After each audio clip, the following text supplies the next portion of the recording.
Lord, ஹல்லேலூயா. Zion வேதாகம ஆய்விற்கு அன்போடு கூட இயேசு கிறிஸ்துவின் நாமத்தில் உங்களை வரவேற்கிறேன். இன்றைய தினத்திலும் சங்கீதங்களின் புஸ்தகம் 136 சங்கீதம் முதல் 139 சங்கீதம் வரைக்கும் உள்ள வசனங்களை தியானிக்க சர்வ தேவன் நமக்கு கிருபை பாராட்டுவாராக. 136வது சங்கீதத்திலே கர்த்தரை துதியுங்கள், அவர் நல்லவர், அவர் கிருபை என்றும் உள்ளது என்று சொல்லி கர்த்தருடைய கிருபையை குறித்ததான ஒரு சங்கீதம்.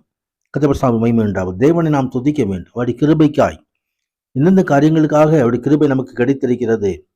கர்த்தர் பெரிய காரியங்களை, பெரிய அதிசயங்களை செய்கிற தேவன், ஞானமா எல்லாத்தையும் உண்டாக்கின தேவன். எல்லாத்தையும் நினைத்து பார்க்கும் பொழுது சங்கீதக்காரர் அவருடைய கிருபையை நினைத்து கர்த்தரை துதிக்கிறார். அவருடைய கிருபை என்றும் உள்ளது. அந்த கிருபை நம்மையும் தாங்கும். கர்த்தர் மகிமை உண்டாவதாக. நமது ஆவிக்குரிய ஜீவியத்திலே அந்த கிருபை மிக முக்கியமாக அது தேவைப்படுகிறது.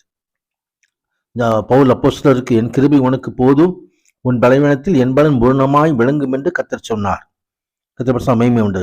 வானபரியந்தம் எட்டுகிறதான அந்த கிருபை நமது வாழ்க்கையிலும் நிச்சயமான கிருபைகளை ஆண்டவர் தாவீதின் வாழ்க்கையை கட்டளையிட்டது போல நமது வாழ்க்கையிலும் கட்டளையிடுவாராக. 137வது சங்கீதத்திலே சிறைப்பட்டு போன சியோன் ஜனங்கள் பாபிலோன் அருகில் இருந்து சியோனை நினைத்து அங்கே பாடுகிறதான இந்த சங்கீதம்.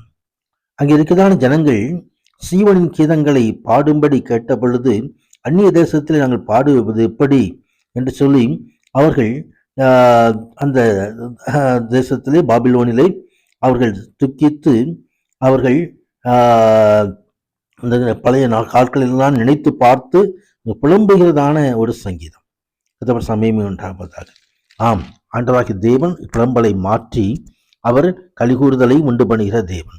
138வது சங்கீதத்திலே நான் உம்மை முழு இதயத்தோடு துதிப்பேன், தேவர்களுக்கு முன்பாக உம்மை கீர்த்தனம் பண்ணுவேன் என்று சொல்லி தாவீது ஆண்டவரை துதிக்கிறதான ஒரு சங்கீதம். கர்த்தர் மகிமை உண்டாவதாக.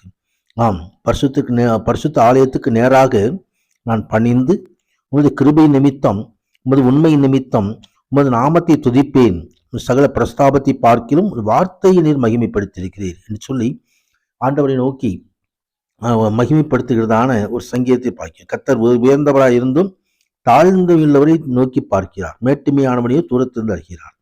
தாழ்மையுள்ளவனுக்கு ஆண்டவர் கிருபையை தருகிறார். அந்த கிருபை அந்த துன்பத்தின் நடுவில் நடந்தாலும் அந்த கிருபை உயிர்ப்பிக்கும். கர்த்தர் தாமே நமக்கு யாமை செய்து முடிக்கிற கர்த்தர் நம் கிருபையால் தொடர்ந்து தாங்குவாராக. 139 சங்கீதத்திலே கர்த்தாவே நீரை ஆராய்ந்து அறிந்திருக்கிறீர் என்று சொல்லி இந்த சங்கீதம் தேவனுடைய வெவ்வேறு விதமான சிறப்பு இயல்புகளையும் முக்கியமாக நாம் எப்படி உருவாக்கப்பட்டு நம்ம எப்படி ஆண்டவர் பராமரித்து வருகிறார் என்பதையும் கர்த்தர் தம்மை நினைத்து நன்றாய் அறிந்திருக்கிற தேவன். நாம் நம்மை குறித்து அறிந்ததை விட, நமது தாய் தகப்பன் நம்மை குறித்து அறிந்ததை விட ஆண்டவராகிய தேவன் சகலத்தையும் அறிந்தவர். கர்த்தர் மகிமை உண்டாவதாக. எனவேதான் சங்கீதக்காரர் சொல்கிறார், உம்முடைய ஆவிக்கு மறைவாக எங்கே போவேன். கர்த்தர் எல்லாவற்றையும் அவர் காண்கிற தேவன்.